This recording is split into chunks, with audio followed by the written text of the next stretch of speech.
¿Cuáles son los parámetros a la hora de hablar de que una persona padece esquizofrenia? Bueno, así para dar una definición rápida que nos introduzca en el tema, la esquizofrenia es una enfermedad de muy baja prevalencia, es el 1%, aunque depende de cómo se lo mire, puede ser muy alta, sobre todo porque suele tener una persistencia prolongada, en la mayoría de los casos permanente en el transcurso de la vida. Las características más importantes es que está centrado en la pérdida de contacto con la realidad, manifestado esto o expresado a través de delirios, que son convicciones irreales, pero que se mantienen con absoluta tenacidad y son totalmente imposibles de cambiar a través de la persuasión. La presencia de alucinaciones, que es esto, la percepción, sobre todo de voces que le hablan, que se refieren a él, con muchas otras características que, si llega algún otro momento necesario aclararlas, lo haré. Y después un conjunto de síntomas que se los llama negativos, como es la indiferencia, la bulia, el aislamiento, y desde luego síntomas así generales, como pueden ser incluso síntomas depresivos, ¿no?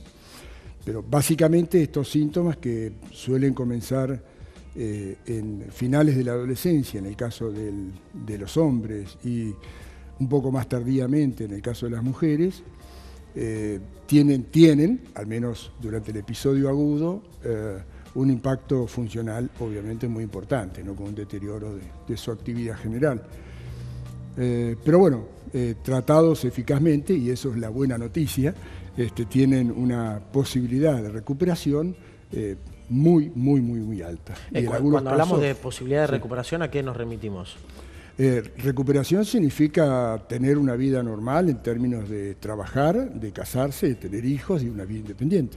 Del propio desarrollo en la vida cotidiana. Claro. ¿Sin recaídas o es posible que después de un tratamiento haya? Ahí está el gran problema, y para el cual hoy en realidad tenemos una enorme esperanza, que en realidad se viene dando desde el 1950, que aparecen los primeros medicamentos para tratar la esquizofrenia, pero que en estos últimos 20 años, con la aparición de nuevos fármacos para tratarla, con menos efectos adversos, y en consecuencia con mayor posibilidad de que lo continúen tomando durante todo el tiempo que lo necesitan, que es todo el tiempo que dure la enfermedad, las posibilidades de recuperación son magníficas.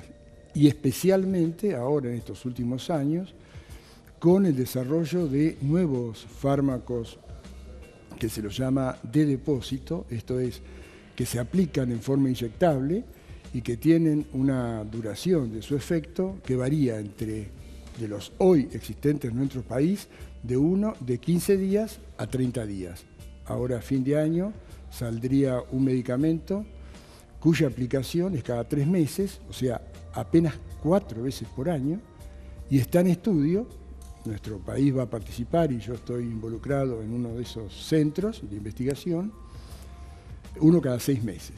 O sea, que realmente si con el tiempo, se espera que sí, estos fármacos resulten efectivos, va a ser un cambio magnífico en lo que es el abordaje de esta enfermedad, teniendo en cuenta que las recaídas son muy frecuentes, y ahí viene la respuesta a lo que vos decís, pero prácticamente en la totalidad de los casos está asociada a abandono de tratamiento. El abandono de tratamiento tiene que ver con las condiciones propias de la enfermedad, es decir, la persona, lamentablemente, que padece esquizofrenia, uno de los síntomas, una de las manifestaciones más importantes es que no tiene conciencia de enfermedad. Claro. Y es como si a cualquiera de ustedes le dijeran que tiene que recibir medicación, un tratamiento y la posterior medicación de por vida. Claro. Bueno, probablemente ninguno de ustedes acuerde con lo que yo les proponga y me van a decir a mí que el enfermo soy yo, ¿no? Bueno, en muchos casos los pacientes tienen ese pensamiento, no en todos, pero en esos casos, que se calcula que hasta 1/3 de los pacientes, el abandono es muy frecuente. El abandono tiene recaída, la recaída revitalización, empeoramiento a largo plazo. O sea, cuanto menos recaídas, menos deterioro. cuanto más recaídas, más deterioro. Y yo te quiero hacer dos consultas en una. La Sí, primera, Nicolás. sí, bien. De tu caso no le hables. No, de mi caso en particular no. Sí. Si bien no es como una gripe o esas enfermedades que son más leves pero tienen algún síntoma, si hay algún síntoma. Y por el otro lado, ¿cuáles son los tips en los cuales ustedes se apoyan para determinar que una persona padece? Bueno, a ver, los síntomas son un poco los que describí hoy, ¿verdad? Los síntomas, por supuesto, ya en plena manifestación de la enfermedad, no los síntomas más precoces. Los síntomas más precoces... Claro, no hay previos a... Sí, como la mayoría de las enfermedades, ninguna irrumpe bruscamente, de un momento a otro, un día para otro. Siempre Claro, hay algunos síntomas... Hay indicios, ¿no? Y después síntomas.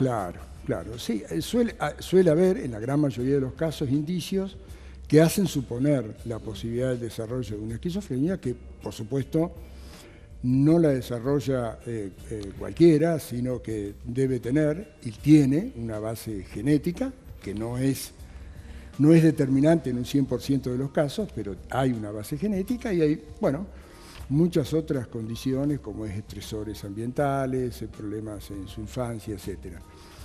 Pero esos síntomas que se dan así precozmente son en general bastante vagos y son muy difusos, no son síntomas típicos.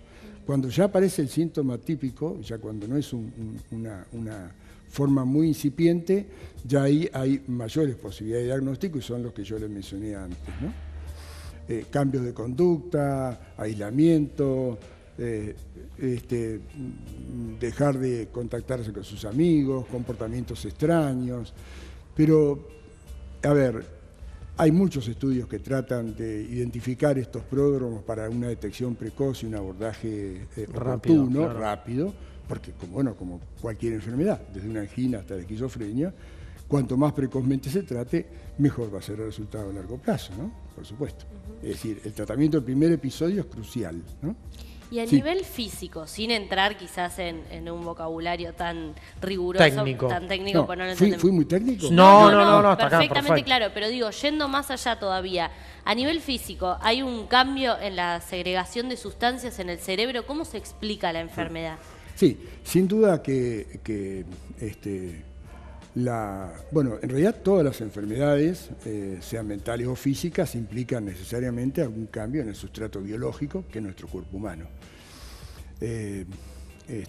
Yo siempre por ahí comento que desde el pensamiento más abstracto hasta la emoción más abstracta también, tiene que tener un correlato biológico en alguna red neuronal que funcionando de determinada manera genera esa emoción o ese pensamiento o ese recuerdo. Bueno, obviamente que también esto aplica para la esquizofrenia. Hay circuitos cerebrales involucrados en la aparición de esta enfermedad. Están ubicados en lo que se llama sistema límbico, que es un conjunto de núcleos cerebrales y asociados también a determinadas regiones de la corteza cerebral. Hasta hace un tiempo atrás se pensaba que básicamente era la dopamina, uno de los llamados neurotransmisores, ¿no? Estas sustancias que permiten la conexión de neuronas entre sí en determinados circuitos, la que podría estar alterada, digamos, en su liberación, y por eso los primeros medicamentos se desarrollaron sobre la base de bloquear este receptor, ¿no? El receptor que las neuronas tenían a esta sustancia.